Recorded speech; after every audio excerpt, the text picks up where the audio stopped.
Salve, salve Brasil, boa noite! Bem-vindos a mais um episódio aqui do nosso Café com Ferry. Hoje é um episódio repetido, os melhores episódios a gente repete, naturalmente. Queria primeiro me apresentar, sou Felipe Corleta, co-host aqui do podcast. Queria agradecer aos nossos patrocinadores, Minerva Foods.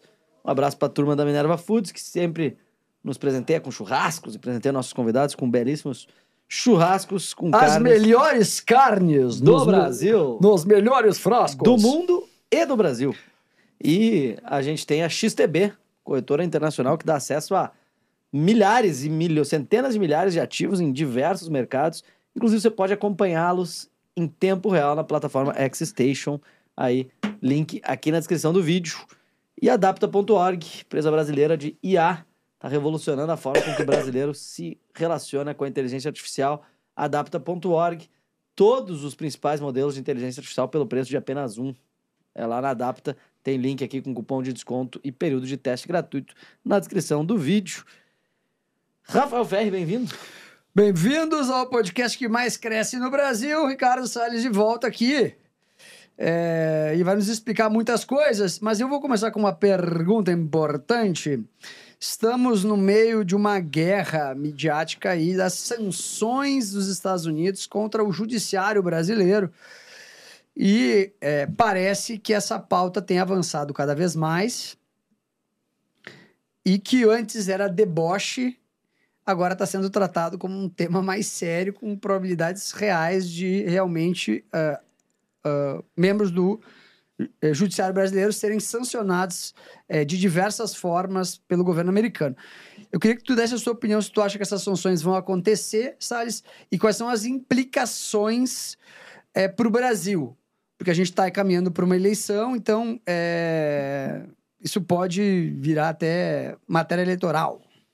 Eu acho que, para essa análise, dois pressupostos são importantes. Primeiro, os Estados Unidos, de fato, e o governo Trump em especial, sempre valorizaram, sempre tomaram como algo relevante o tema da liberdade de expressão. Então, isso é um valor permanente na sociedade americana, em especial para o Trump e o grupo que o cerca, porque o próprio Trump, lá nos Estados Unidos, sofreu muito quando foi presidente no primeiro mandato, sofreu muito quando já tinha deixado a presidência e, consequentemente, esse assunto nunca deixou de ser algo relevante para esse grupo que lá está com Donald Trump.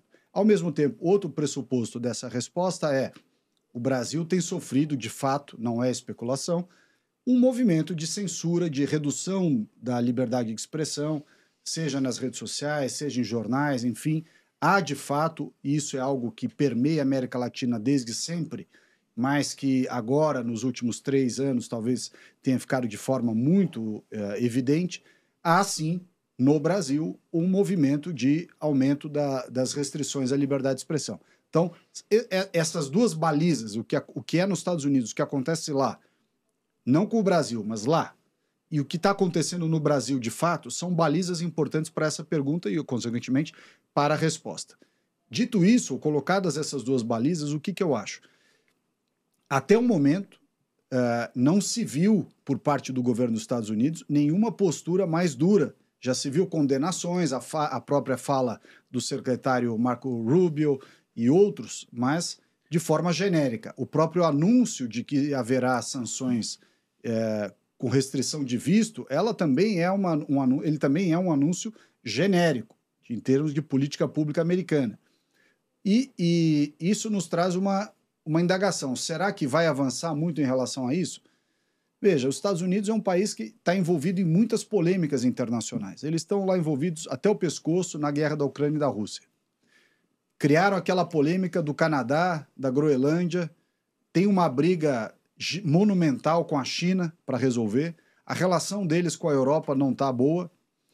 Então, o Brasil é muito pequeno do ponto de vista de política internacional americana. Nós temos muito pouco peso. A indagação que eu faço é: será que um governo americano, com o Deep State todo ainda lá, com o Secretaria de Estado ainda lá e tal, os diplomatas de carreira e tudo, será que eles fariam uma análise da relação custo-benefício para os Estados Unidos? Claro que para o Brasil esse é um assunto extremamente relevante, mas eu digo, para os Estados Unidos, será que eles correriam o risco de um desgaste diplomático com uma das maiores economias do mundo, com um país que é o maior país da América Latina?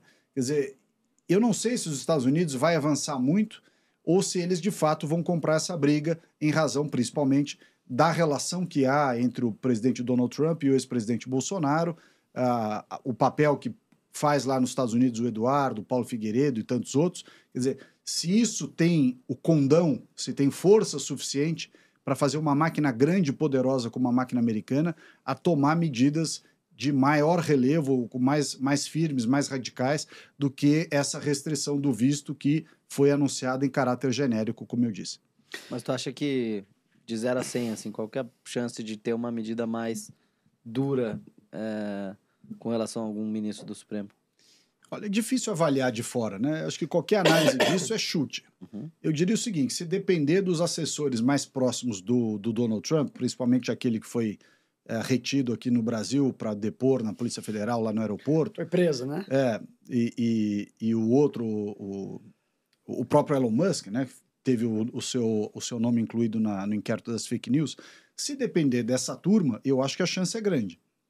Por outro lado, se depender dos funcionários de carreira, do establishment, né, do corpo diplomático americano, eu acho que a chance é pequena. É difícil você ver, eu não tenho essa informação, não convivo, não participo, para dizer o seguinte, olha, me parece que vai em tal tendência ou me parece que vai na outra. O que eu sei é o que sai no jornal. Pelo que sai no jornal, você tem um lado trabalhando para que isso aconteça, muito forte, que são esses assessores mais ideológicos e que têm contato com Paulo Figueiredo, com Eduardo, etc. E você tem um outro grupo, que são aqueles ligados às atividades políticas de carreira, diplomáticas de carreira e tudo, que minimizam e que são os que repercutem para as autoridades brasileiras aqui, sobretudo do Itamaraty e do Supremo. Então é difícil você saber qual é a verdade por trás disso tudo para quem está de fora como nós. Eu acho que é chute. Você falar, eu acho que vai para lá ou vai para cá, ou é chute ou é desejo, né? Eu acho que precisa ter uma certa frieza ao analisar isso. Mas vamos aos fatos. Essa Magnitsky é uma lei muito dura. Né? Tu ser sancionado por essa lei, tua família, os teus sócios, é praticamente o banimento do sistema financeiro. Né? Eu vi um jornalista falando que se vários ministros forem sancionados, eles podem tentar reverter isso juridicamente no Brasil. Ou seja, o cara tem conta no Banco do Brasil, o Banco do Brasil tem acesso ao sistema SWIFT e, sei lá, milhares de brasileiros têm operações no Banco do Brasil no exterior e os ministros simplesmente proíbem o banco de executar a ordem dessa lei e aí sim passariam não mais as pessoas físicas, mas as instituições e todas as pessoas a ela relacionadas expostos a sanções do governo americano. Né? E isso poderia criar um problema institucional babilônico para eleições, se realmente isso for, e esse é o caminho. Tu acha que isso foi bem embasado, assim, esse insight que eu vi desse jornalista? Tu acha que isso é possível? Porque, assim, pela truculência do STF, me parece bem factível que eles tentem... Por exemplo, o Itaú. O cara tem conta no Itaú, o Itaú manda encerrar as contas, né? Porque se não encerrar a conta, ele é banido do sistema SWIFT. Se ele é banido do sistema SWIFT, ele não pode operar em solo americano. O Itaú, por exemplo, tem uma operação gigantesca nos Estados Unidos. O BTG, então, maior ainda. E Banco do Brasil, idem. Né? E 90% das pessoas com mais capital no Brasil tem conta nesses bancos. Dito isso, tu acha que isso não pode... Eles não podem tentar reverter isso de maneira arbitrária, né? Ou seja, uma pessoa foi sancionada, ou 5 pessoas foram sancionadas por X motivos, e isso pode acabar... Se eu for sancionado, vai ser 20 milhões de brasileiros vão ser sancionados. Tu acha que eles podem ir nesse caminho, ou tu acha que isso é uma bravata, como chama? A pergunta é se Blefe. o Supremo dobra a aposta ou não dobra a aposta, caso tenha tenha sanções. Veja só, é bem complicado. a resposta é muito simples. Se os Estados Unidos quiser fazer mesmo, eu acho que o ponto está aí. Os Estados Unidos querem e vão fazer mesmo, vão usar, vamos dizer assim, todo o potencial dessa lei Magnitsky, ou não vão usar. Se ele quiser usar, se os americanos quiserem usar, no limite da sua extensão, vamos dizer assim, não tem ninguém para conter isso. Porque é uma decisão unilateral da maior potência do planeta que domina tudo. Então, tudo que passa pelo sistema americano vai ser afetado, ponto.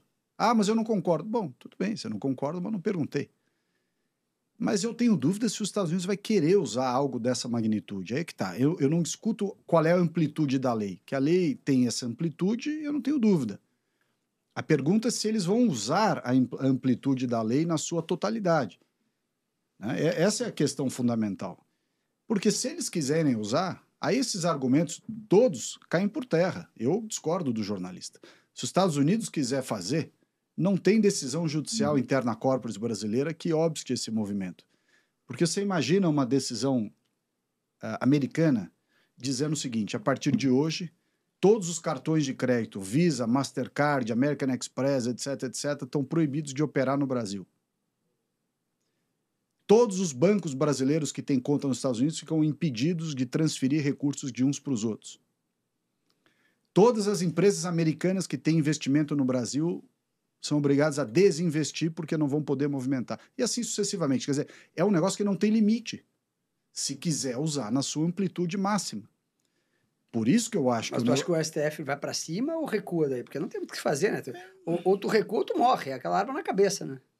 Eu não sei, é difícil você considerar algo assim abstrato de maneira tão forte. Faz um paralelo com a Ucrânia Não, e com mas a, é que assim, com a, o com a Rússia. O Marco Rubio falou que os caras vão ser sancionados. Não, isso é fato. ele falou que pode haver sanção Não, para muito aqueles, provavelmente ele disse. para aqueles que desrespeitam o direito à livre opinião, Muito etc, provavelmente etc. citou... Então, qual é a sanção? Porque se a sanção for tirar o visto, por mais importante que seja um visto para os Estados Unidos, é uma medida quase simbólica. O cara pega o chapéu do Mickey, queima na lareira e fala, tá bom, não vou mais para Disney, acabou a brincadeira.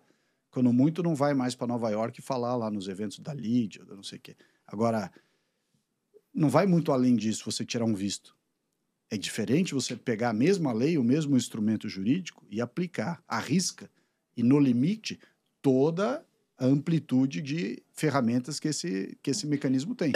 E é esse equilíbrio ou essa ponderação sobre a gravidade, a intensidade das medidas é que eu tenho dúvida. E aí não consigo fazer uma avaliação, seja ela qual for, para mais ou para menos, porque eu não tenho nenhuma informação interna vindo dos Estados Unidos. Então aí é obrigado a reconhecer, dizer, olha, não vou ficar especulando coisa que eu não sei.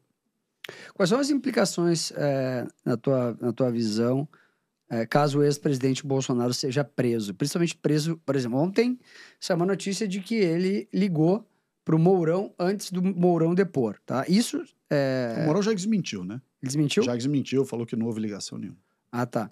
Mas caso houvesse, isso poderia ser interpretado como uma tentativa de obstrução de justiça, ele poderia ser preso imediatamente, né? Pois é. O Mourão disse hoje, tá, pelo menos na internet, nas redes sociais, dizendo que não houve ligação nenhuma, nenhum pedido, nem nada. Mas, de todo modo, o processo sobre a reunião com os embaixadores e, posteriormente, esse todo da tentativa de golpe, assim como o da Joias e tantos outros aí que foram sendo levantados, né, a molestar a baleia e tudo mais, tem um caráter muito mais político do que jurídico. Isso nos traz a seguinte indagação: é motivo para prender o presidente Bolsonaro? É óbvio que não. É óbvio que não. Num país em que os envolvidos na Lava Jato, corruptos confessos, empresas que fizeram acordo guilhermense e confessaram, estão sendo soltos, o dinheiro restaurado, devolvido. Enfim, a impunidade para essa turma da Lava Jato e afins está totalmente liberada. Como é que você pode punir um ex-presidente da República porque fez uma reunião com embaixadores ou porque discutiu um remédio constitucional que eventualmente poderia ter sido aplicado, que é a história da interpretação do artigo 142? Então, não é motivo. Ah, mas ele pensou em dar um golpe, ou pensou em usar uma minuta de um parecer de não sei quem para embasar o estado de sítio. Tá bom, mas pensar não é crime no Brasil por enquanto. E eu garanto para você que se a gente gravasse, ou pelo menos tivesse uma maneira de capturar as mensagens ou os pensamentos dos líderes da esquerda nas reuniões do MST, do MTST e todos esses bandidos aí, o que eles querem fazer com o Brasil e com a vida das pessoas, com a cabeça do Bolsonaro, lembra que eles jogaram bola com a cabeça do Bolsonaro? É muito mais grave do que tudo isso. Inclusive invadiram o Congresso no passado, fizeram quebra-quebra. Então, assim, friamente falando, não há nenhum motivo para prender o Bolsonaro. Aí você vai dizer, mas o sistema não quer nem saber. É verdade. Pode ser que o sistema não queira nem saber.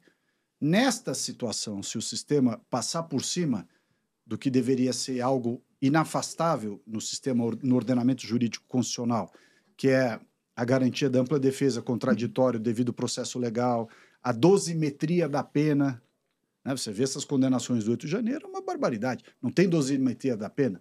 A mulher do batom foi condenada a 14 anos ou 13, não sei. Isso é uma Um loucura. absurdo. Isso é uma loucura. Isso realmente. Um crime. Se você hoje entrar no Parque do Ibirapuera e escrever com batom numa estátua, você no máximo vai pagar uma cesta básica, se você for condenado por dano ao patrimônio. É o que ela fez, foi dano ao patrimônio. Ela não ia derrubar o Estado democrático de direito num domingo com o prédio vazio. Porque se o Estado democrático brasileiro pode ser derrubado por uma mulher num batom num dia de final de semana com tudo fechado, é porque o Estado está muito frágil realmente. Então não é verdade. Agora, abstraindo tudo isso e dizer assim, se ele for absurdamente preso, isso acontecer, eu acho que vai haver um sentimento nacional de solidariedade, de indignação, de injustiça. E não há nada mais forte numa sociedade do que a indignação pela injustiça.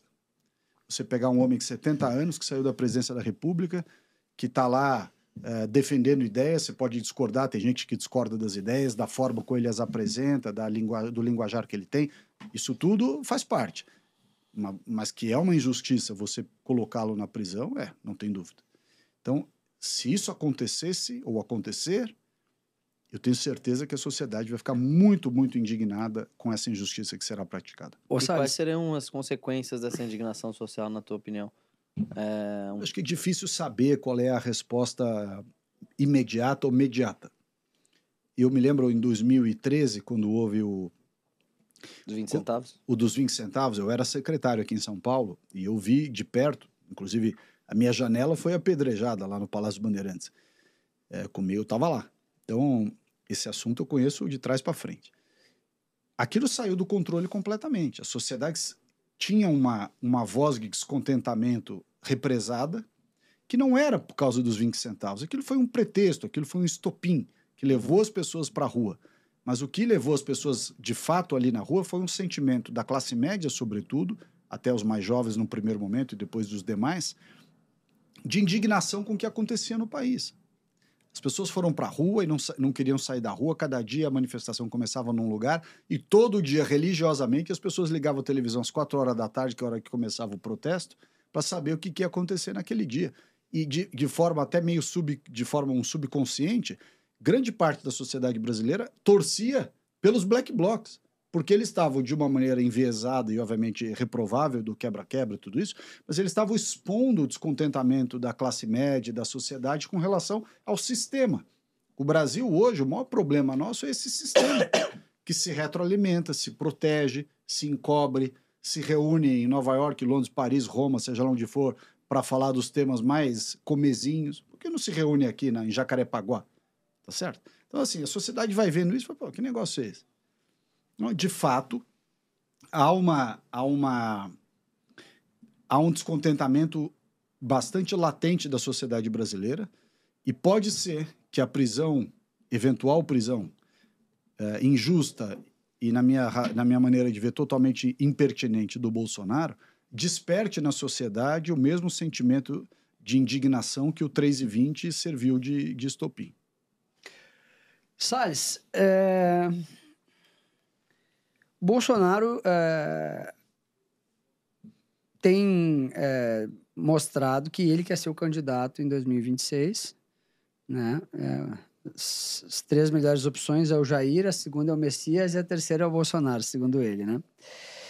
Não acho que tem um risco da direita ir rachada para essa eleição, dado que se ele for indicar o Ratinho, o Tarcísio, o Zema, o Tarcísio, por exemplo, que é o candidato mais competitivo na minha opinião, o Tarcísio tem até 4 de abril de 2026 para pedir a...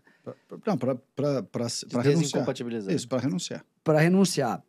E se ele não for indicado pelo Bolsonaro e tivesse sido combinado, ele está fora do jogo. Então, o Bolsonaro teria que indicar um outro governador ou ele vai indicar alguém da família, que é o que dizem isso.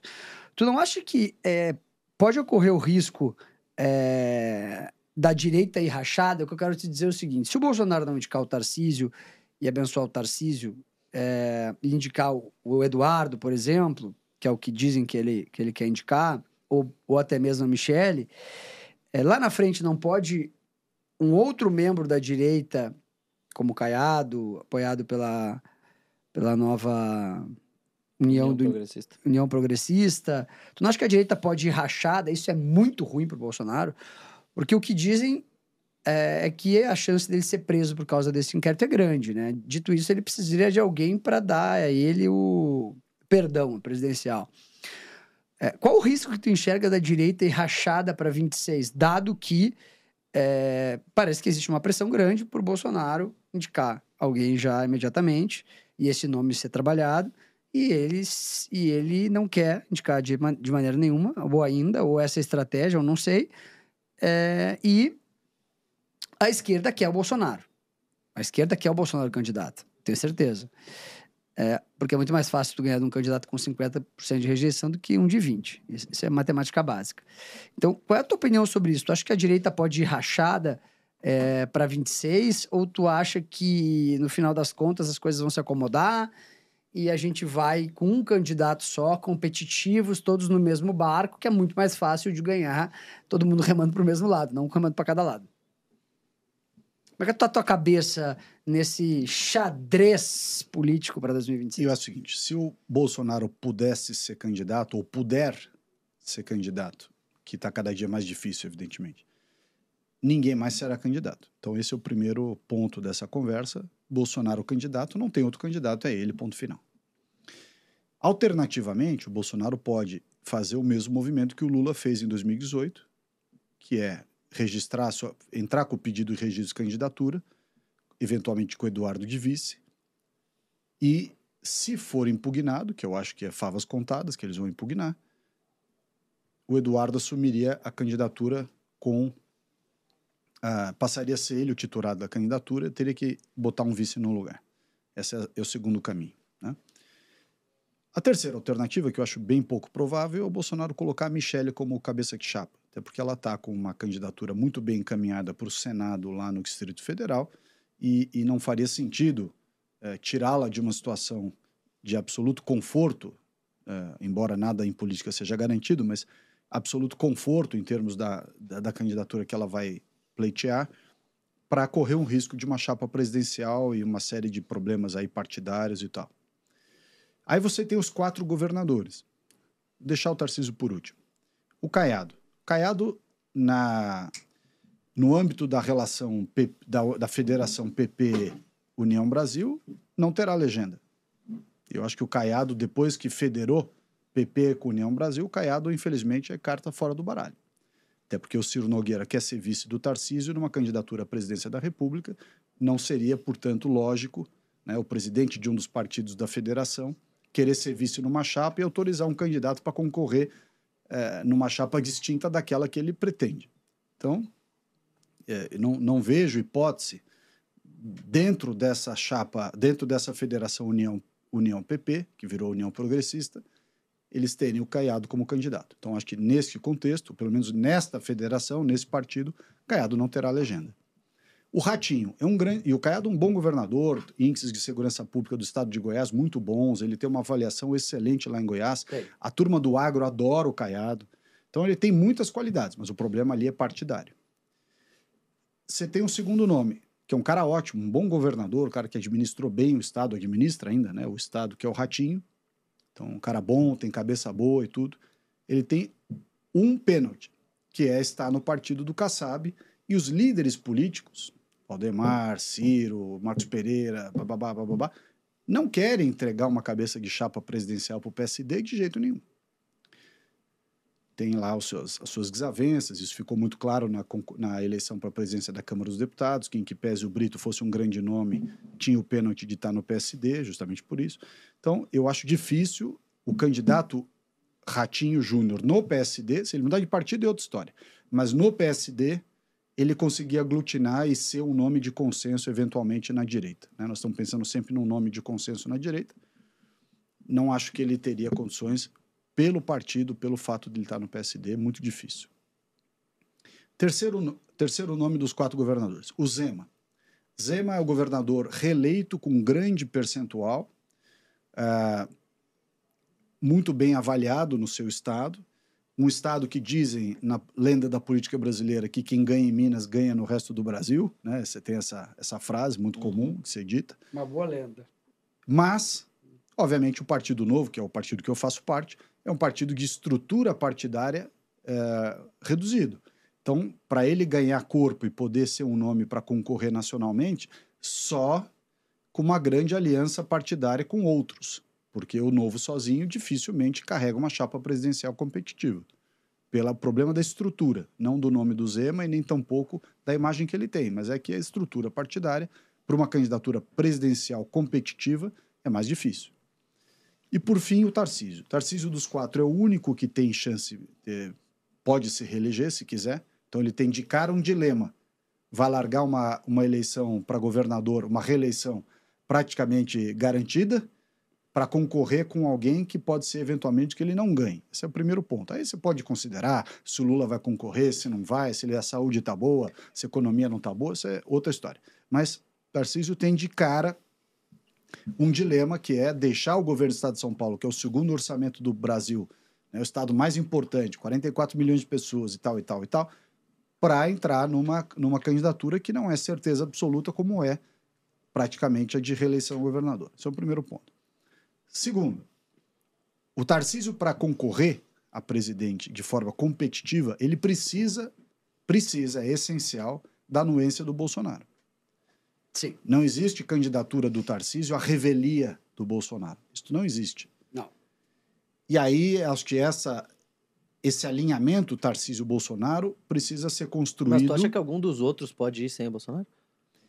Não, mas é que eu acho que o Tarcísio é uma situação mais evidente. Mas porque tu vê, ele por foi... exemplo, o Eduardo concorrendo e o Caiado também concorrendo, alguma coisa assim? Sim, o Eduardo pode concorrer e o Caiado também. O Caiado, aliás, já disse que se ele tiver legenda, ele vai concorrer. Ele falou isso. Então ele não precisa precisa no sentido assim, ele não espera, ele não colocou como condição sine qua non ou pré-condição ter esse aval. Ele falou, eu vou concorrer, ponto final. Ele disse isso, o Caiado. Da mesma forma o Ratinho, da mesma forma o Zema. Nenhum deles em nenhum momento Eduardo disse, Leite também. Eu só concorro se o Bolsonaro me autorizar. Diferentemente do Tarcísio, que tem dito em todas as situações que ele só concorre se for a pedido do... Aliás, ele nem diz isso. Né? Ele diz, não concorro. Eu sou o candidato à reeleição e o meu nome é o Bolsonaro. Né? Publicamente ele não disse isso em momento algum. Então, veja a diferença. Os outros 3... Não é que eles menosprezam o Bolsonaro, ao contrário. O próprio Zema falou, se o Bolsonaro for candidato, é o meu candidato. O Zema disse isso com todas as letras. Mas nenhum deles disse, se ele não for, eu só vou se ele me apoiar. Nenhum disse isso. O Tarcísio não. O Tarcísio, ele não só diz que ele não será candidato, como, obviamente, em privado, ele sabe muito bem que ele só pode concorrer se o Bolsonaro quiser, vai você no meu lugar. E aí é que entra a amarração política toda, tem uma série de nuances, isso muda muito, difícil fazer uma análise agora. Teria, inclusive, talvez até a hipótese do Tarcísio ser candidato com a Michelle de vice. Seria uma chapa fortíssima, muito forte. Uma chapa muito forte. O Ciro Nogueira esteve aqui, ele falou que não é uma eleição, é uma nomeação. O Ciro quer ser vice do Tarcísio, né? Está trabalhando para isso. Mas, obviamente, que uma Michelle de vice do Tarcísio tem muita força. Porque carrega o sobrenome Bolsonaro, dá um recado, dizendo, olha, a chapa do Bolsonaro, a chapa da direita, etc., está aqui consolidada. Então é uma chapa fortíssima, Tarcísio com Michelle, evidentemente. Daí por diante, você tem todas as nuances de negociação partidária e tal, etc. Né? Quer dizer, o que vai acontecer daqui por diante, todos esses fatores que a gente está vendo, o julgamento do Bolsonaro, a própria pergunta que vocês fizeram da postura dos Estados Unidos, eu acho que tem muita coisa ainda a influenciar esse cenário. Mas o cenário não vai sair muito desse. Quer dizer, não vai surgir um nome fora desse circuito que a gente circulou aqui. Acho difícil. Ô, Salles, tá se falando que tem o risco de o governo parar, um shutdown do governo, né, por conta de um colapso das contas públicas. A gente está vendo... A gente viu uma discussão importante sobre o OF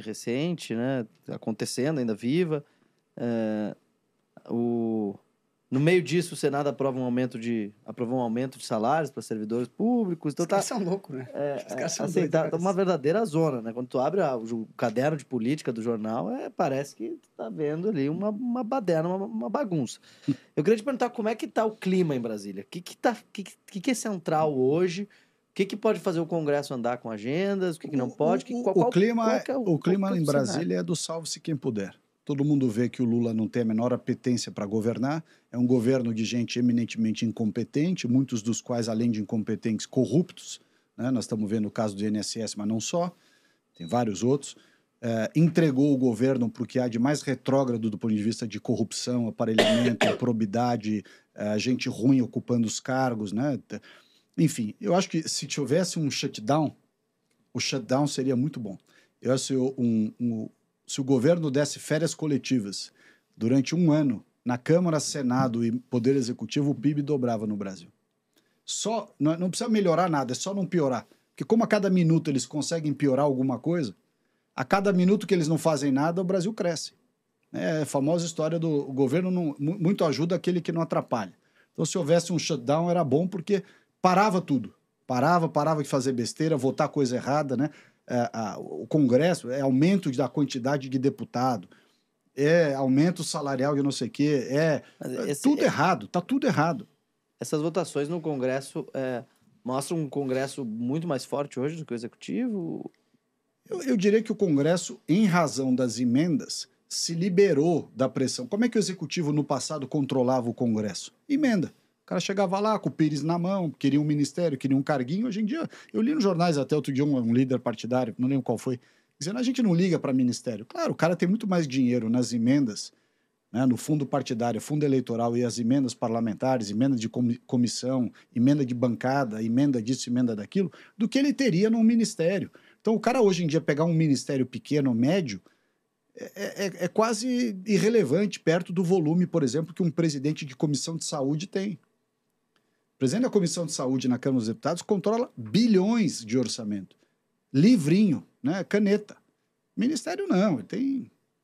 Então, eu acho que não é nem que o Legislativo está mais poderoso que o Executivo, é que os instrumentos pelos quais o Executivo convencia, entre aspas, nunca pelo mérito, nunca pela razão, mas sim pelo bolso, esses instrumentos se esvaíram com as emendas parlamentares nessa proporção que estão aí. Então, efetivamente, é uma realidade. Né? Você tem um desequilíbrio total dos poderes hoje lá em Brasília, dos três poderes. Aquela frase da Constituição que são poderes independentes, porém harmônicos entre si. Eu acho que hoje eles não são nem independentes e muito menos harmônicos. Então, é uma situação gravíssima que a gente está vendo nesse aspecto. E isso muito em razão também da falta de dignidade de certas representações, certas lideranças políticas. Você tem aquela frase que para você exigir respeito, você tem que se dar ao respeito. E quando você vê o governo Lula, nas diversos episódios que a gente viu recentemente, não se dando ao respeito, o próprio comando de episódios legislativos, quando você adota políticas públicas que são imorais, podem não ser ilegais, mas elas são imorais, você perde o respeito perante a sociedade, perde o respeito perante os seus pares, perde respeito face aos outros poderes, executivo e judiciário. Então, você tem que se dar ao respeito para exigir o respeito. Então, a coisa está muito fora de prumo, na minha opinião, em todos os caminhos. E você acha que a sanha arrecadatória é só do Executivo ou ela é do Legislativo também? O Executivo está gastando mal, desperdiçando dinheiro, queimando o dinheiro do contribuinte brasileiro numa quase que uma doença perdulária que se soma à corrupção, que se soma à ineficiência, a uma visão equivocada de mundo, superdimensionamento do Estado, dinheiro para amigo, para ONG, para MST, para isso, para aquilo. E, portanto, ele precisa fechar a conta, ou pelo menos fazer de conta que está preocupado em fechar as contas de alguma forma. E aí ele cria o IOF e outras coisas mais. O Legislativo, por outro lado, tem uma postura que não é nem de sanha arrecadatória. Diz, olha, desde que você não corte o meu, pode ferrar o país à vontade aí. Que se dane. Só não pode cortar as emendas. As emendas você não mexe. É um pouco isso, não é? Não tem sanha arrecadatória do Legislativo. O Legislativo é o seguinte, desde que você não mexa no meu, você que se vire aí com a governabilidade, Não é problema meu. Como se o legislativo não tivesse responsabilidade com o equilíbrio. Mas também o legislativo, e aqui preciso fazer uma defesa nesse ponto, o legislativo olha o executivo tocando o pau na grana, tocando o pau no orçamento, destruindo todos os marcos de lei de responsabilidade fiscal, de arcabouço, de tudo, e diz, bom, por que nós aqui vamos ficar dando uma de defensora da moralidade, da ética e da fiscalização, se o governo, que é o principal responsável por isso, não está nem aí, está tocando o pau no circo?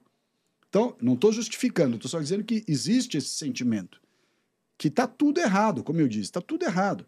Nem o legislativo pode ter essa atitude, muito menos o executivo. O judiciário, por sua vez, também não ajuda. Quando ele manda tirar do cálculo do superávit, do equilíbrio fiscal, do orçamento, a despesa do judiciário, é um faz de conta total. Você fala, não, as minhas contas você não contabiliza. Tá bom, você pode até enganar a planilha, mas o investidor estrangeiro, o investidor nacional, quem faz uma análise de risco de inadimplência, de risco país e tudo mais, não está preocupado com essa magia, com esse cambalacho aí, com essa manobra. Uhum. Você pode mentir na sua própria planilha Excel. Ela é sua, você mente à vontade, mas os outros não são obrigados a acreditar. Então é um pouco isso, né? A gente tentando pensar, não no momento, mas assim, no futuro do Brasil, e trazendo aqui uma coisa que a Dilma disse uma vez, que é quando a pasta sai do dentifrício, ela não volta para dentro do dentifrício, né? No sentido de quando um gasto novo é aprovado, dificilmente ele vai ser cortado depois. Como que alguém vai conseguir se manter popular dentro num governo, eventualmente um governo que ganhe, digamos que ganhe lá um Tarcísio, um próprio Bolsonaro, com uma economia mais ortodoxa e tal.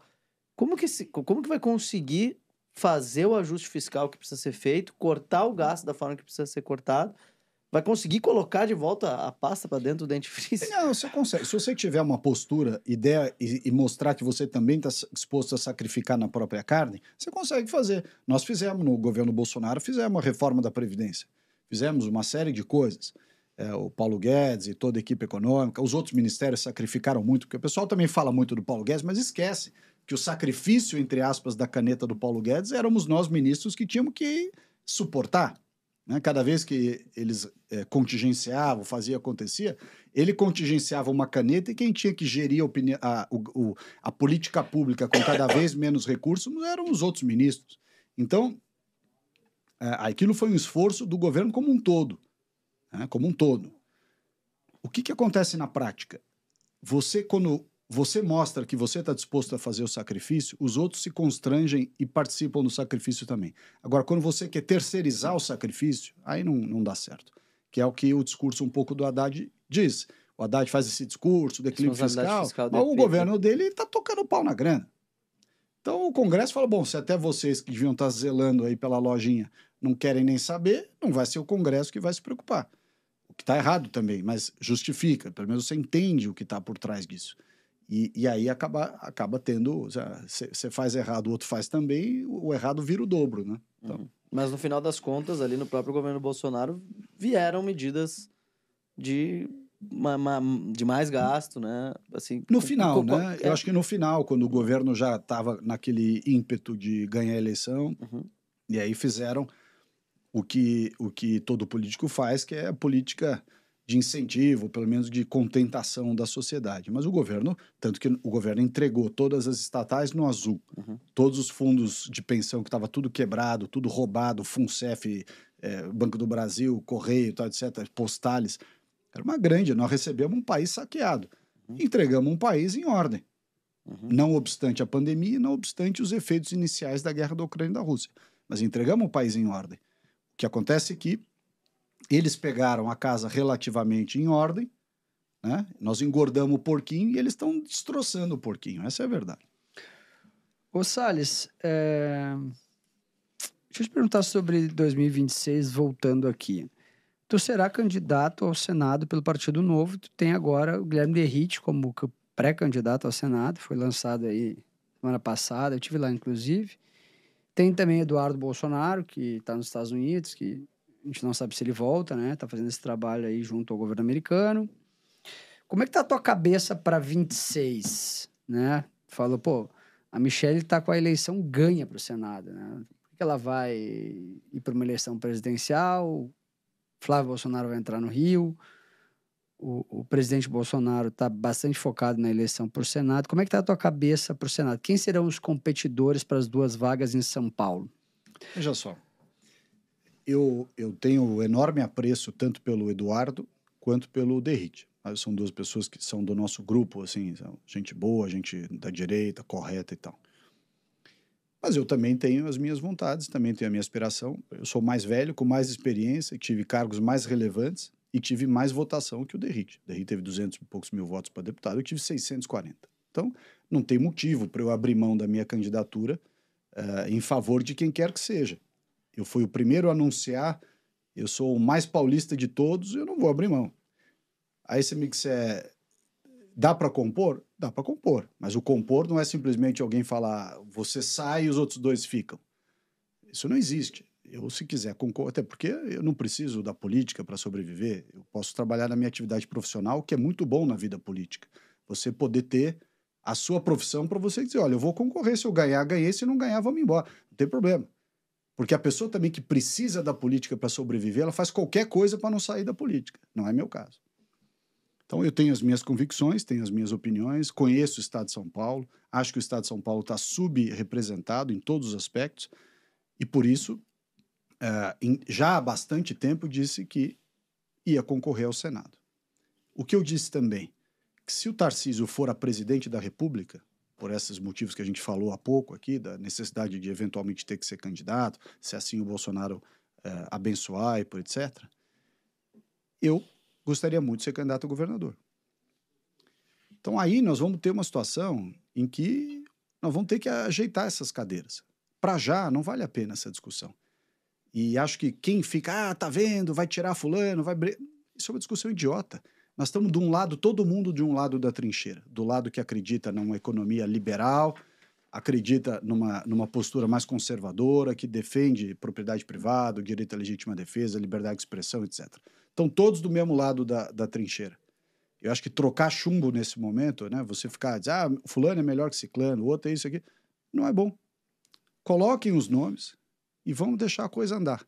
Quando chegar lá na frente, o ano que vem, não será esse ano, a gente vai decidir quem é que está melhor posicionado, quem de fato tem mais condições para representar o Estado de São Paulo, porque o Senado é de fato uma posição, uma casa em que você representa não só a população, mas sobretudo o Estado. O Estado. E quando você representa o Estado, é importante que você tenha consciência de o que é o seu Estado. E eu não tenho problema nenhum com isso. Eu sou um paulista total. Né? Nascido, criado, defendo. Eu brinco até que é quase que a turma do Rio Grande do Sul, acho que é o único estado do Brasil que eu vou lá e o pessoal canta o hino do Estado. Né? Lá Lá tem uma identidade regional, estadual muito grande. Muito. Eu não vou dizer que é a versão gaúcha de São Paulo, ou paulista dos gaúchos, porque não tem nada a ver uma coisa com outra. Mas eu, claramente, dos políticos atuais da política aqui no estado de São Paulo, eu acho que eu sou o mais paulista dos paulistas. Paulista, um P maiúsculo. Então, eu não vou abrir mão, de jeito nenhum. Depois, se a gente tiver que compor, conversar e tal, vamos conversar. Tá, deixa eu só explorar essa pauta aqui, que é uma pauta que me interessa. Vamos fazer um leque de probabilidades aqui. Quem são os postulantes com... Eu gosto muito de trabalhar essa pauta de competitividade. Porque eu acho que a direita, ela tem que jogar, assim como a seleção brasileira, com o melhor time. O mais competitivo. Dito isso, quem são os candidatos mais competitivos ao Senado, na tua opinião?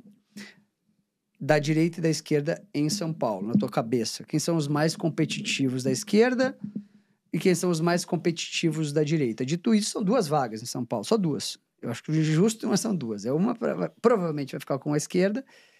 E eu não acho que a esquerda faz nenhuma cadeira em São Paulo. Eu já tenho essa opinião Boulos, formada. Boulos não se elege? Boulos não é candidato ao Senado, primeira coisa. Aí Quem são os candidatos competitivos da esquerda? Eu acho que o Boulos não é candidato ao Senado e, se fosse, também não se elegia. Né? Essa história de que o Boulos era imbatível na capital e tal, que foi uma mentira criada para justificar a candidatura lamentável do Ricardo Nunes. O Ricardo Nunes é um péssimo prefeito, vem do MDB, que é unha e carne com o PT, centrão na veia total. Então, um pouco da minha candidatura ao Senado deriva do que aconteceu na eleição municipal, em que eu fui rifado pelo Valdemar no PL, porque, não obstante fosse o terceiro deputado mais votado do estado de São Paulo, aliás, terceiro do PL, perdão, quarto do estado, ele tivesse negado legenda para mim para apoiar o Ricardo Nunes, que é um péssimo prefeito, péssimo, sob todos os aspectos. Então, eu acho que é preciso colocar as coisas no seu devido lugar. Candidato ao Senado de esquerda em São Paulo não ganha, salvo se os de direita forem ruins de voto. Nem o Haddad? Nem o Haddad. Nem o Haddad. Você anda no estado de São Paulo, pelo interior, tá? Falar que um petista vai ser senador para São Paulo é uma heresia. Esquece. Tu acha que vai entrar 2 candidatos de direita? Se tiver bons nomes, entra de direita. Presta atenção no que aconteceu na última eleição de 2 senadores. Esquece a do Marcos Pontes, porque era uma cadeira só, uma situação diferente. Na eleição de 2018, entrou o Major Olímpio e a Mara Gabrilli. Por que entrou a Mara Gabrilli? Mara Gabrilli é de esquerda. Por que entrou a Mara Gabrilli? Porque o pessoal votou na Mara Gabrilli? Não, o pessoal votou na Mara Gabrilli para não dar Suplicy. Quem votou no Major Olímpio não votou em outro da direita porque não tinha candidato de direita na segunda vaga. O segundo nome passou a ser a Mara Gabrilli para não dar Eduardo Suplicy. Então, se a direita tiver 2 nomes bons, fortes, verdadeiramente de direita, não essa turma do Centrão que finge que é de direita para pegar voto nos 45 do segundo tempo, aí também não. Se você pegar 2 caras de direita para valer. Quem são? Sérios, preparados. Não, qualquer um de nós 3 são bons nomes. Qualquer um. Mas eu acho que tem Qualquer boa dos chance 3. do Derrite ou do Eduardo não concorrerem, né? Então, facilita, se isso acontecer, facilita o jogo. Se o Tarcísio for para presidente e abrir a vaga de governador... Tem mais algum candidato de direita ao Senado em São Paulo? Não tem candidato de direita. O candidato de direita somos nós 3. O Eduardo é um ótimo nome, o Derrite é um ótimo nome, e eu tenho também muita competitividade. Eu não vou ficar me defendendo meu nome aqui, que seria ridículo. Mas eu acho que... Tem que expor os motivos pelos quais tu acha isso. Eu acho o propaganda é alma do negócio, não é nem propaganda. Não é isso. É que eu acho que, primeiro, quem foi do governo do Estado aqui mais vezes e conhece mais o Estado, sou eu. Quem é paulista total, full, né, cabeça de paulista, gene paulista, conduta de paulista, conhece o Estado, sou eu. Tá. O deputado mais votado, tu anda de patinete? Não. Ele anda de colete da Faria Lima. Ô, Salles, quem são os candidatos de esquerda competitivos em São Paulo? Não adianta dizer que não existem. Não, competitivo, vamos dizer assim. Eu acho que o Boulos vai fazer 3 milhões de votos, cara. A palavra competitiva, ela pode ter 2 conotações. Os que mais votos terão ou os que têm chance real de ganhar. Eu diria o seguinte, com bastante voto você terá Geraldo Alckmin, Haddad... E... O Alckmin será candidato ao Senado em São Paulo? Não, pode ser que seja. Né? Seriam os 3 do lado de lá, isso? Eu tô dizendo 3 de lá de cá, 3 do lado de lá. Quem são os 3 da esquerda? Os 3 da esquerda, Haddad, Alckmin e Boulos. Tá? Boulos, no interior, não tem um voto. Um voto. Boulos tem voto na capital, na Vila Madalena, quando muito aqui... Vila Madá. Na Faria Lima aqui. Na Faria Lima, os Faria Lima aqui deve ter, aqui deve ter. O pessoal que anda de Mini Cooper blindado que ganhou do pai, mas vota no Boulos. Essa turma, ok. Fora isso, por isso que eu acho que o Boulos não tem chance. Mas o Alckmin tem chance, não? O Alckmin tinha mais chance antes dele ser vice do Lula. Eu acho que o Geraldo, eu fui secretário-geral mais de uma vez, o pessoal me enche o saco, você é do Alckmin. Não, eu fui secretário do Alckmin e não me arrependo, aprendi muito. Devo muito do conheço de vida pública aos cargos que eu ocupei nos governos dele, e não tenho problema nenhum, até porque quem mudou de posição foi ele, não eu.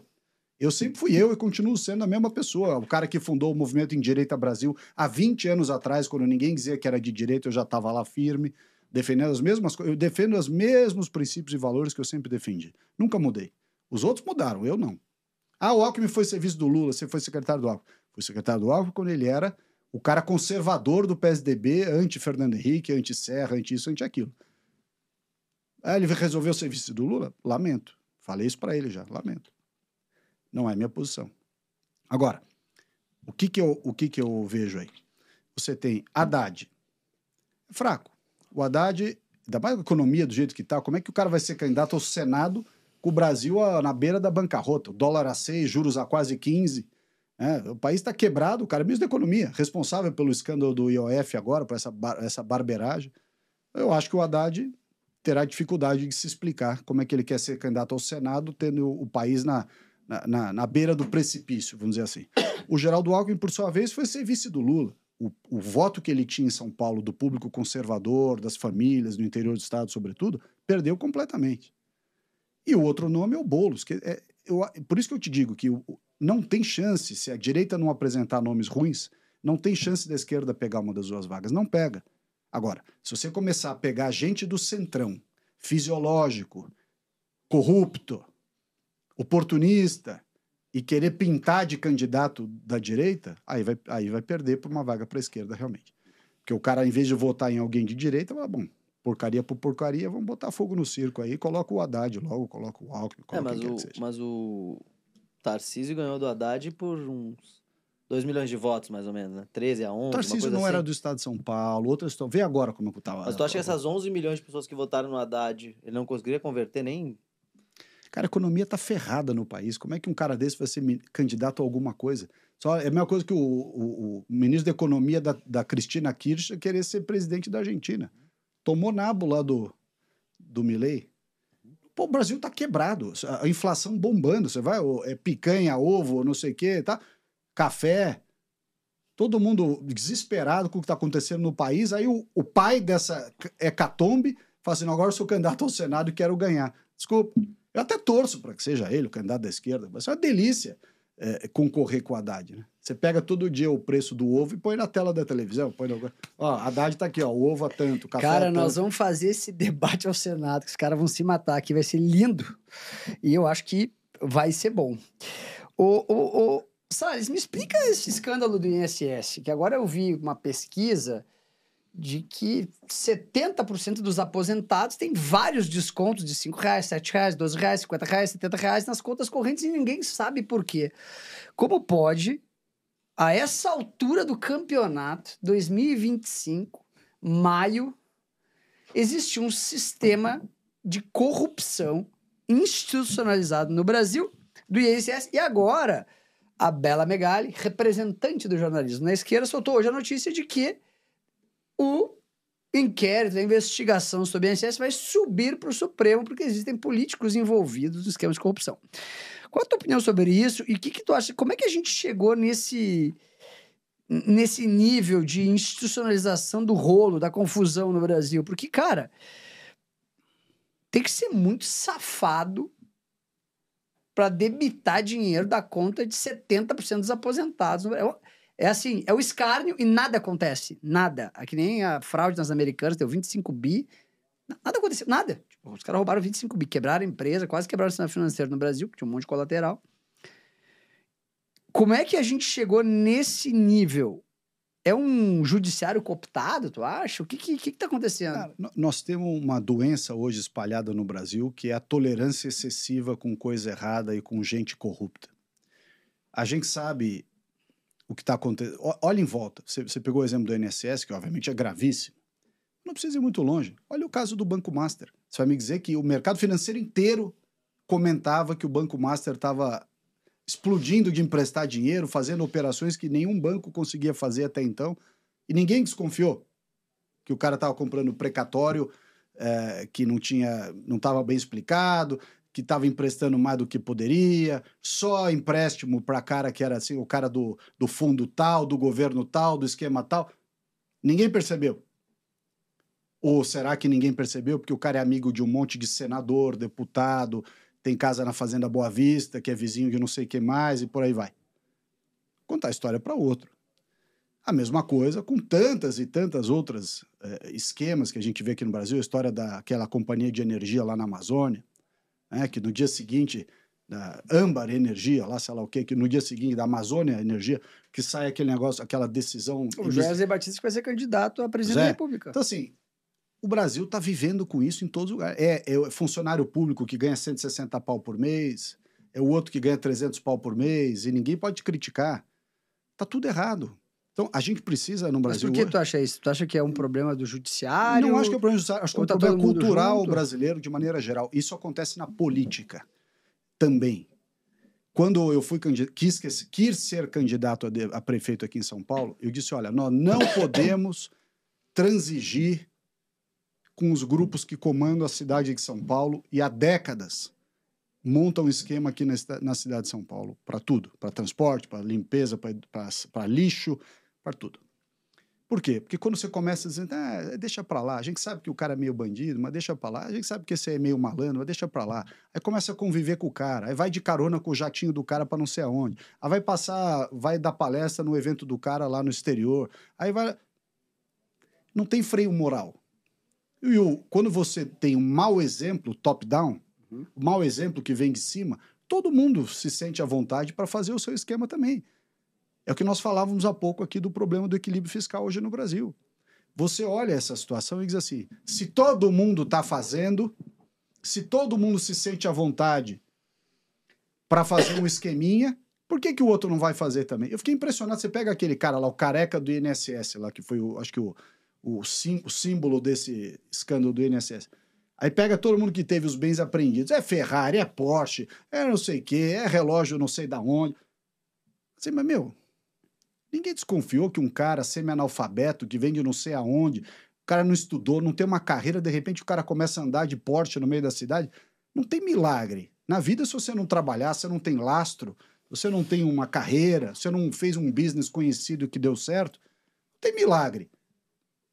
Que negócio é esse aqui no Brasil, que todo mundo começa a ficar com prosperidade total do dia para a noite e ninguém desconfia? Desculpa, você é burro ou você é conivente? Então, essas coisas, e esse faz de conta tem que acabar aqui no Brasil. Vamos apoiar fulano, ele é bom. Não é bom coisa nenhuma. É ladrão, corrupto, o cara pior que tem. Não tem cabimento. Então, isso eu acho que é o grande problema. Você citou o caso do INSS, que obviamente é o mais recente dos casos, mas não é o único. Não é o único. Nós deixamos todas as estatais no azul. Por que estão todas no vermelho? Quem que está fornecendo os serviços? Que fundos de investimento estão convencendo o Postales, o Funcef ou quem quer que seja a botar dinheiro no seu portfólio do dia para a noite? Quais ONGs e empresas de consultoria e escritórios de advocacia do dia para a noite se tornaram referência do mercado e captaram todos os recursos? Ou os patrocínios das empresas públicas? Que negócio é esse? Quem é que acredita nessa mentirada? O problema é que o nível de promiscuidade entre setor privado, autoridades, políticos, está tão grande que você não consegue saber mais onde o rolo começa, onde ele termina. Você não sabe mais, esse é o problema.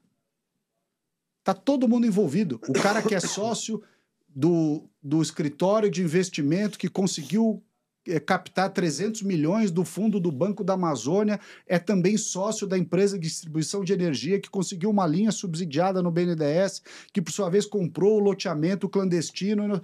É um rolo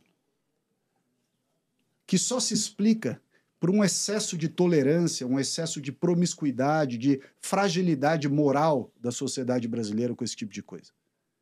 E precisa dar um basta nisso. Esse problema contamina todos os setores.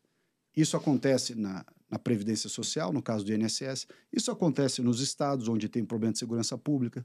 Aí você pega lá nos estados, delegado com casa de praia, carro conversível, viagem para Nova York. Mas, o cara ganha 10 pau por mês. Eles ganham no Tigrinho. Aí o cara começa...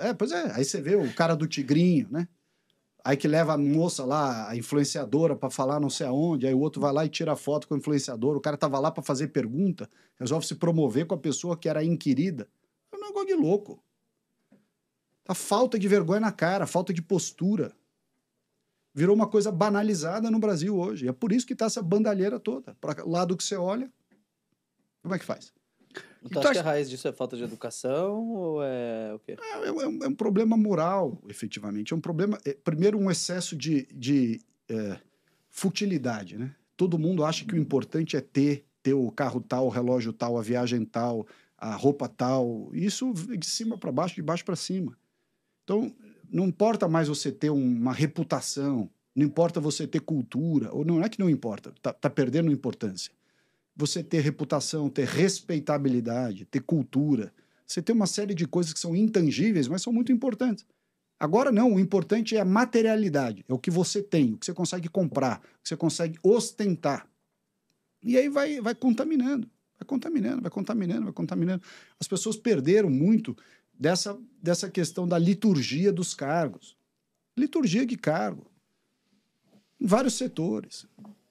Você assume um cargo público, existe uma liturgia, seja no judiciário, no Ministério Público, no Executivo, no Legislativo, existe uma liturgia dos cargos.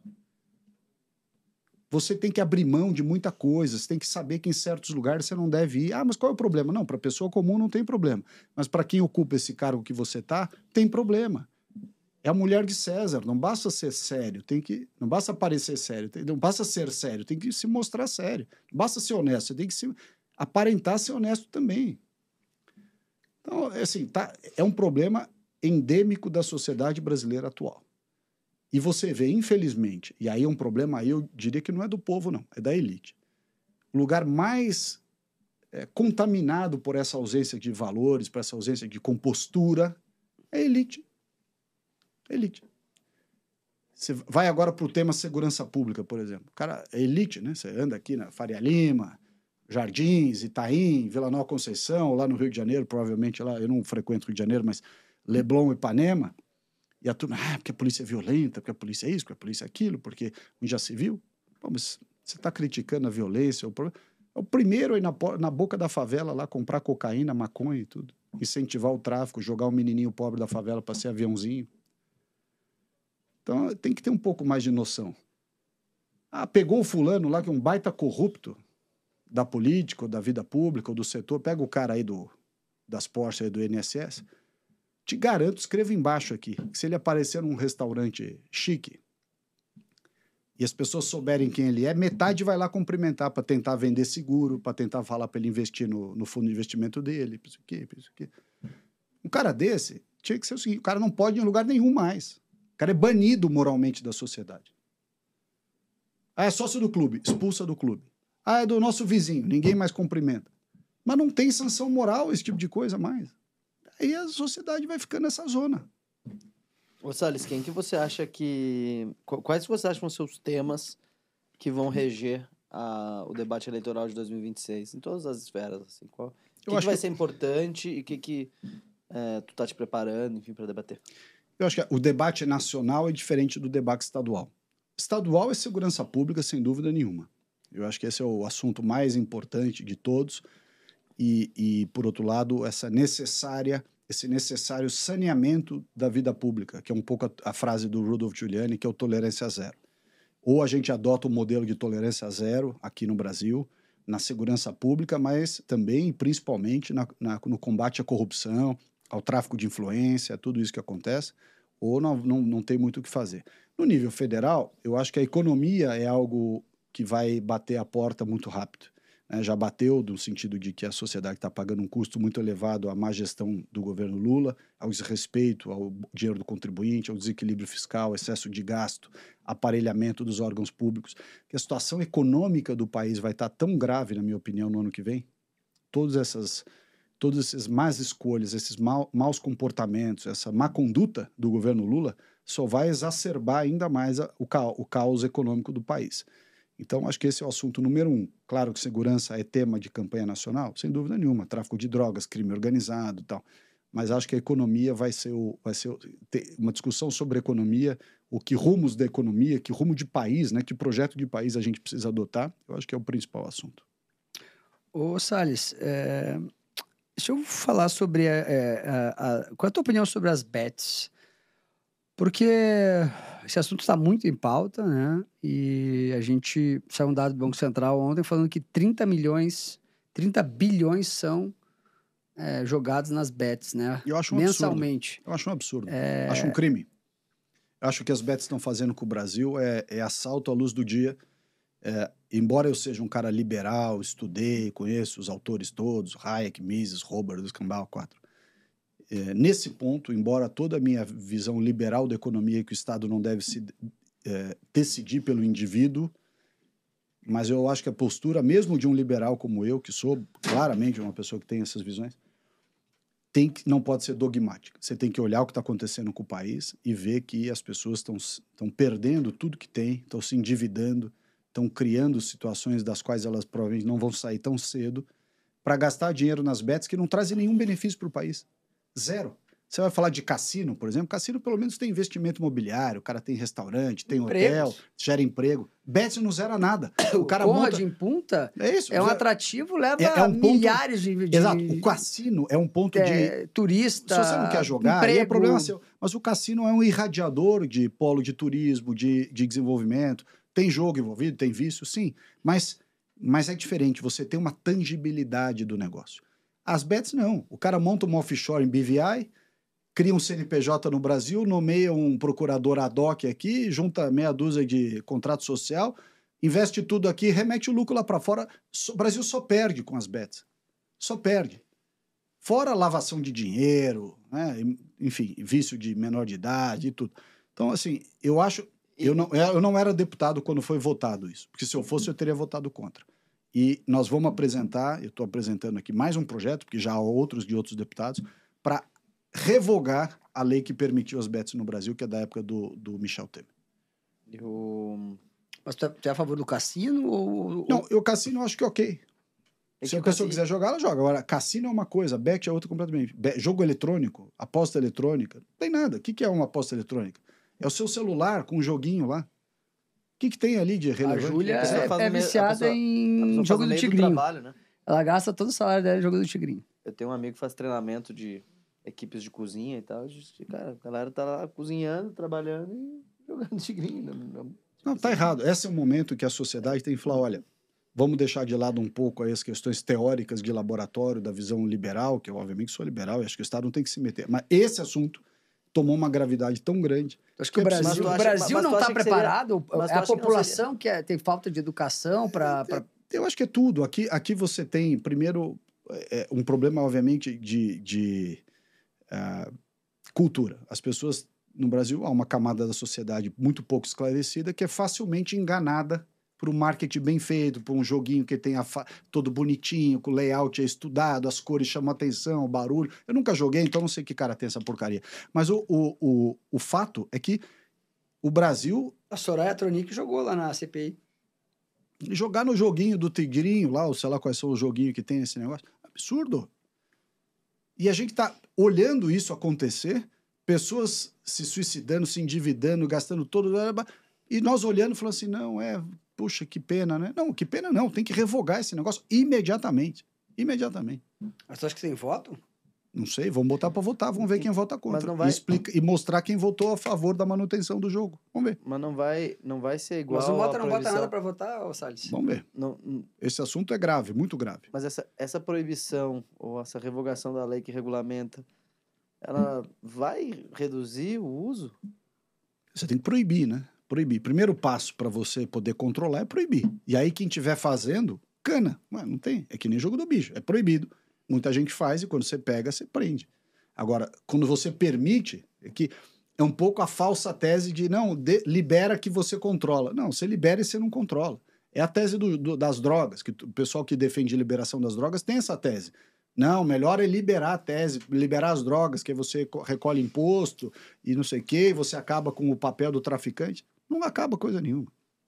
Então, Mas por que tu acha que nos países desenvolvidos é liberada a maconha e aqui não? O Barroso é favorável. Pô. Vê o que está acontecendo nos países envolvidos, né? Com esse negócio de liberação de maconha. É uma coisa horrorosa. Você anda em Nova York, um cheiro de maconha insuportável, um monte de gente na rua olhando para o teto. Assim, é um absurdo. É um problema de saúde gravíssimo. Enfim, eu fui relator da PEC antidrogas e acho que esses é favorável assuntos, à liberação das drogas, não? Eu sou totalmente contra. Totalmente contra. Liberar droga. Totalmente contra. Droga e aposta do tigrinho e jogo eletrônico, eu acho que o Estado tem que ter, essa talvez Mas seja... o mercado não se regula, tu como um super liberal, o mercado não se regula, ou seja... Devia proibir o uísque também? Não sei se o uísque deveria ser proibido. Eu acho que essa discussão de equiparar bebidas a maconha, por exemplo, a drogas, é uma discussão antiga, né? A pessoa pode comprar bebida e não pode comprar droga. É verdade. De fato, o uso abusivo de bebida também atrapalha a sociedade. O cara bate o carro, mata, não sei o que e tal, chega em casa, bate na mulher, a mulher briga com o marido, sei lá. Mas acho que esse é uma questão um pouco mais complexa do que isso, porque há uma discussão muito grande, dita por médicos, inclusive o meu colega, o Osmar Terra, que foi ministro da Cidadania e é médico, Osmar já trouxe inúmeros elementos para provar que, ao contrário da bebida, a maconha é sim uma porta de entrada para muitas outras drogas. A bebida não. A bebida o cara pode ser bêbado, ter problemas, mas não é uma porta de entrada. A maconha é uma porta de entrada. Além disso, a maconha traz, o uso, aí não é o abuso, porque o álcool, o problema é o abuso. Beber até tem trabalhos médicos dizendo que uma taça de vinho tinto por dia faz bem pro coração, tá, etc. Médicos Eu dizem sempre achei isso, Salles. que uma taça de vinho faz bem? Não, que a maconha é a porta de entrada.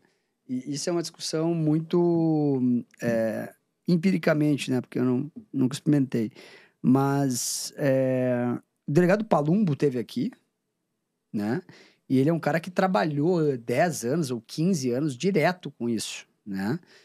E eu prefiro assumir opiniões de pessoas que têm um conhecimento profundo do assunto. Quando eu perguntei para ele, delegado, o senhor acha que a maconha é a porta de entrada? Ele falou, com certeza absoluta. Isso para mim tirou qualquer tipo de dúvida que eu tinha em relação a esse assunto. Com certeza absoluta, sim. Sim. Eu tinha pouca dúvida, né? Porque eu acho muito difícil alguém começar fumando crack. Ninguém começa fumando crack. Eu comecei, vou usar drogas hoje. Vou começar fumando crack. Não, e o traficante é o mesmo. O traficante da maconha é o mesmo do crack, da heroína. Não existe um código de ética no tráfico de drogas que diz, não, eu só sou traficante de maconha, cocaína é pesado, eu não trabalho. O microcosmo do crime organizado, ele trabalha com qualquer produto. Com droga falsificada, com cigarro falsificado. TV a cabo, gato de luz. Cigarro falsificado. Medicamento falsificado, tá rolando a torta e a direito aí. Produtos falsificados em geral, mercado de produtos falsificados do dedinho, como é o nome do dedinho que...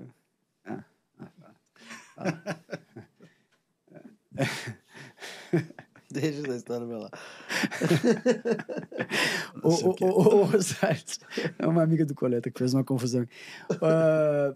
Quem é o candidato, na tua opinião, mais competitivo para 26? Que tem a maior chance de vencer a esquerda? Porque eu acho que é o Bolsonaro. Tu acha que ele é o... Tu acha que mais que o Tarcísio? Muito mais. Tu acha que uma chapa Bolsonaro e um candidato... Qualquer um que ele escolha de vice, que ele sempre escolhe errado, os vices, né? Isso me incomoda demais. Bolsonaro e o Coronel Pincel. Ele vai botar de vice. Pra fuder todo mundo de novo. Tu acha que é mais competitivo Bolsonaro e Coronel Pincel... É mais competitivo que Tarcísio e Michele Bolsonaro? Acho. Pelo seguinte, política, ela não é uma decisão racional. A política é, acima de tudo, uma decisão emocional.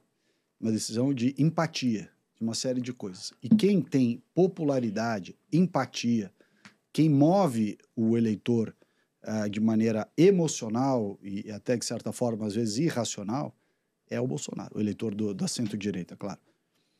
Então, toda pessoa que tem isso também tem muita rejeição. O cara que é vaselina, não se posiciona, tucanão em cima do muro, né, acena para a direita, acena para a esquerda, ele tem menos rejeição, é verdade. Mas ele também não desperta paixões.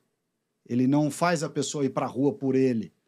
Né? Verdade. A única pessoa que põe 1 milhão de pessoas na Paulista é o Bolsonaro. Vai ver se qualquer outro brasileiro, qualquer um, tem essa capacidade. Não tem.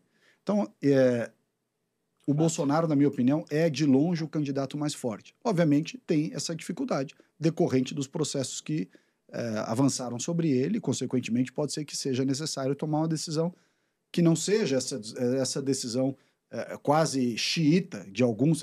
Não pode nem falar em nome de outra pessoa. Não, você pode falar. Você pode dizer, o meu candidato, como é o meu também, repito tranquilamente, o meu candidato é o Bolsonaro, vírgula. Se ele não puder ser candidato, você tem que achar um candidato. Você não vai mudar do Brasil porque o Bolsonaro não pode ser candidato. Se o Bolsonaro não for o candidato mais competitivo, na tua opinião, é o Tarcísio. Se o Bolsonaro não for candidato, o mais competitivo é o Tarcísio. Aí sim.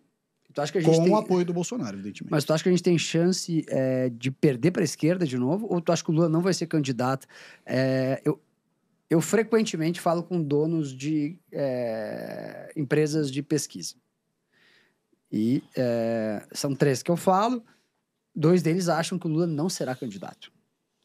É uma opinião importante, né? De alguém que realmente vive esse negócio de pesquisa quantitativa e qualitativa. A qualitativa sempre é bastante... As pessoas entendem um pouco de pesquisa qualitativa. Mas eles têm bastante convicção disso. Tu acha que o Lula vai ser candidato? Lula vai ser candidato? Se o Lula não for, quem vai? São poucas opções que a gente tem. O Lula tem muita dificuldade Dada de assim, ser a candidato. tua clareza, idade, né?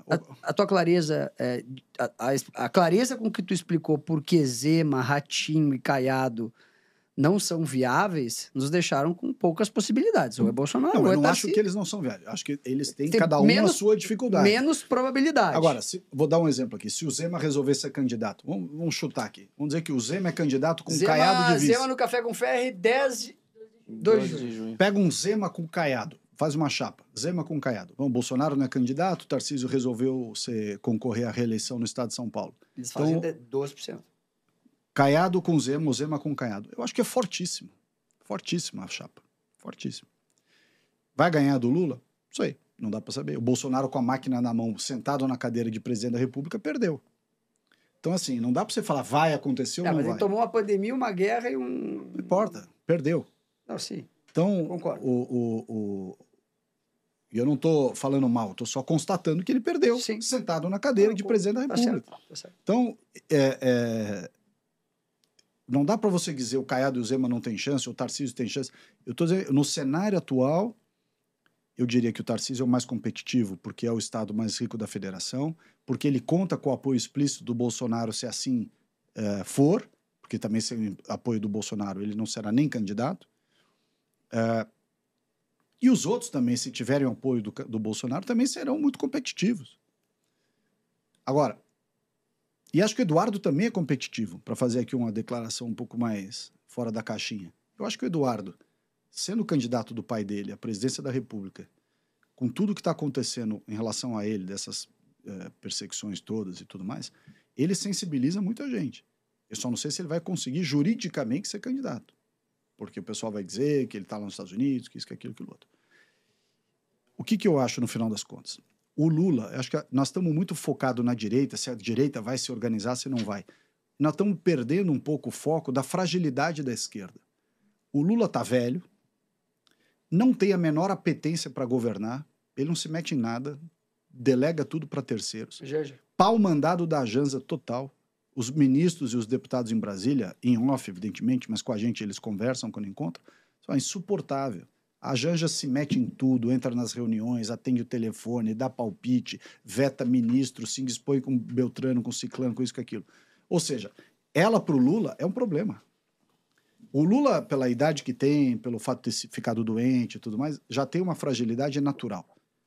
A gente vê o Biden e a gente entende o que é isso.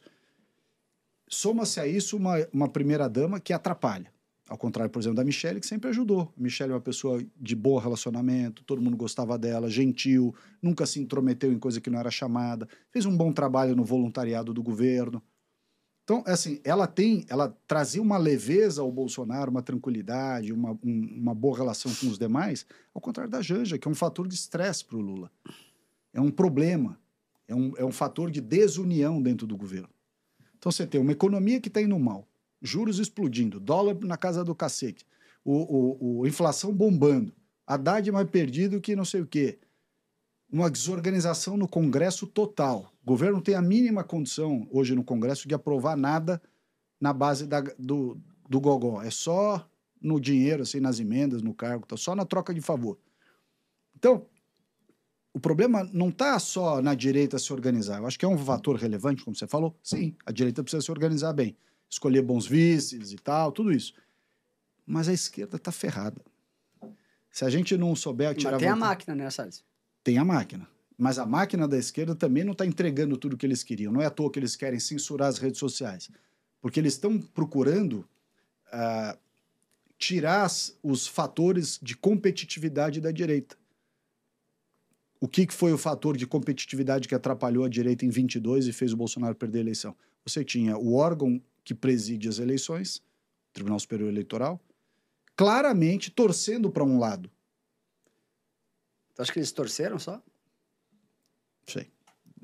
Vou usar meu direito constitucional ao silêncio aqui. Mas eu acho que ele torceu. Havia um problema de falta de imparcialidade. Hoje você tem um outro problema, que o governo Lula está trabalhando duramente para censurar as redes, para tirar o acesso, a fala direta entre o candidato e o eleitor. Como é que faz? Esse é o problema. Então, assim, eles querem ganhar a eleição pelos fatores exógenos à eleição, os fatores de fora da eleição, que é a rede social, que é direito à liberdade de expressão, que é o cerceamento do direito de ir e vir das pessoas, como o caso do Eduardo, que está nos Estados Unidos, não pode voltar. Então, assim, é uma situação... Você não está ganhando no voto, você está tirando as condições para ter voto. Então, eu acho que essa é uma situação muito grave, assim, muito importante, muito grave. E o Bolsonaro é aquele que gera, justamente porque é o candidato mais forte, é aquele que gera mais reações do sistema contra ele. Os outros, bem ou mal, se acomodaram com o sistema, convivem com o sistema, se dão bem com o sistema. Todos os 4. O Bolsonaro não. Essa é a grande diferença. E, portanto, o sistema se junta para combater o Bolsonaro. Não fará isso com nenhum dos outros 4 candidatos. Ricardo Salles deu uma clareza muito grande sobre o cenário eleitoral aqui hoje. Vai voltar ano que vem na Sabatina dos candidatos ao Senado. Nós temos que fazer um debate ao Senado de São Paulo, que vai dar uma pauleira maluca isso aqui. Vai ser bom, hein? Vai ser legal. Vai ser quantos candidatos? 3, 4, né?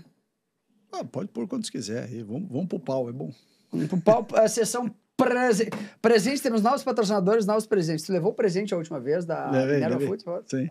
Tem Qual é o presente dessa vez? Não, é o mesmo. Minerva Foods te dá um churrasco, né, cara? Muito bom. Tem a XTB agora, se você gosta de fazer análises de investimento gratuitos, cotações gratuitas internacionais, XTB. Beleza, hein? Aí, a XTB, ó. Te apresentei O kit é bom, né? um super... Essa caneca. Essa caneca aqui é boa pra tomar água, que é importante tomar água, né, cara? E Tem um fone agora. tem um fone de ouvido aqui top. Tá chique, hein? Cara, não. O negócio aqui é... Bacana. Aqui é só... Bacana Vai ter mais demais. coisa aí, né? Tem a caneca e o fone, cara. São 3 coisas, né? Isso aqui é o cabinho do fone. Deve ser eu achei que era um batom. O batom agora é proibido, é arma Arma branca. tóxica. Calibre restrito. A caneca, acho que... tem a Adapta, ele já ganhou, né? Tu usa Adapta, não? Usa o quê? Tu usa inteligência artificial ou não? Não, sim. Eu comecei a mexer agora para ver como é que funciona esses esse caras são troço. bons. Adapta Tem um ano vai- de assinatura que Eu você sou usa. um cara analógico, eu não sei mexer mas nessas cara, coisas. é legal de ver. Ó. Isso é bom. Aí Isso tem é um ano de legal acesso ao é legal Adapta. demais esse produto Muito dos legal. caras. Isso é legal. Muito legal. Vamos testar. É muito legal. Ele reúne todas as inteligências artificiais numa coisa só. É muito interessante, tem quase 100 mil assinantes já. Adapta.org, alô Max! Valeu, galera. Obrigado Ricardo a todos pela Salles, audiência. Obrigado, com um Salles. panorama incrível sobre eleições 2026, sobre o cenário político e para onde a gente vai. Não vai ser fácil. Se você gostou desse episódio, compartilhe nos grupos de WhatsApp. Se você não gostou, também compartilhe nos grupos de WhatsApp, porque vocês sabem que o hater é o funcionário sem carteira assinada mais querido do Brasil. Até o próximo episódio, Café com Ferre. Muito obrigado a todos. Um grande beijo, obrigado, time. Tamo junto. Valeu, pessoal. Até mais. Valeu.